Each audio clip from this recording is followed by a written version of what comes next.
လုံးမင်္ဂလာပါအားလုံးမင်္ဂလာပါကျွန်တော်ဒီတန်းဦးချစ်တဲ့ဘီးလေးတွေနဲ့ပတ်သက်ပြီးကျွန်တော်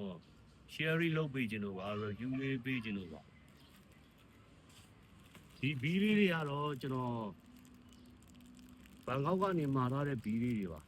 ဒီဘီးဒီဇိုင်းလေးကြီးလိုက်ပါနော်ဒီဘီးလေးကြီးလိုက်ပါဒါဘန်ကောက်ကနေမှာထားတာပါနော်သူကဒါဒီဘီးကတော့ဒါကျွန်တော်စင်ကာပူကနေပြီးတော့မှာထားတဲ့ဘီးပါဒီဘီးလေးတွေကစင်ကာပူကနေမှာထားတဲ့ဘီးလေးတွေပါနော်ဒီဘီးကကြတော့ကျွန်တော်တရုတ်နိုင်ငံမှာသပင်ပြပွဲသွားရင်းသားနေအသုံးပြုလို့ရမလားဆိုပြီးဝယ်ယူလာတဲ့ဘီးလေးတွေပါနော်ဒီကြာကြည့်ထားနော်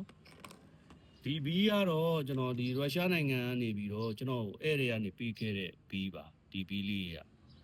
အဲ့ဘီးတွေထဲမှာဘယ်ဘီးအကောင်းဆုံးလဲဆိုတော့ဒီပြထားတဲ့ဘီးရုရှားနိုင်ငံကနေလာတဲ့ဘီးဟာအကောင်းဆုံးဖြစ်ပါတယ်နော်ဒီဘီးလေးဟာတန်းဦးလေးလည်းပြောင်းပါတယ်တော်တော်လေးပြောင်းတယ်အစင်လည်းပြည်တယ်တုံးလို့လည်းကောင်းတယ်ဈေးရတယ်ကျွန်တော်အနေနဲ့တော်တော်လေးမြင့်ပါတယ်ပေးရတဲ့ဈေးကလည်းမြင့်တယ်ပေါ့နော်ကျွန်တော်မေးကြည့်လိုက်တော့ဒီဘီးကတော့ဒါဘန်ကောက်ကနေမှာတဲ့ဘီးပေါ့ဒီဘီးကတော့ဘလို့မှအဆင်မပြေဘူးဈေးတန်းလေးကတော့အဆင်ပြေတယ်3000ကျော်5000ကျော်တန်လေးတွေရှိတယ်1000ကျော်တန်လေးတွေလည်းရှိတယ်ပေါ့နော်ဒါပေမဲ့ဒီဘီးလေးကိုသုံးကြည့်ရတော့ဘလို့မှအဆင်မပြေဘူးတန်းဦးလည်းမပါဘူးသုံးလို့အဆင်မပြေပါဘူးဒီဘီးလည်းအဲ့လိုပဲသုံးကြည့်တယ်အဆင်မပြေဘူးသုံးလို့အဆင်မပြေဘူးတန်းဦးမပါဘူး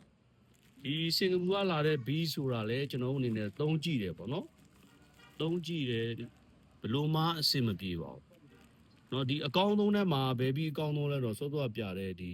ရုရှားနိုင်ငံကနေလာတဲ့ဘီးပေါ့ဒီဘီးလေးကအကောင်းဆုံးဖြစ်ပါတယ်ကျွန်တော်အနေနဲ့မိတ်ဆွေတို့ကို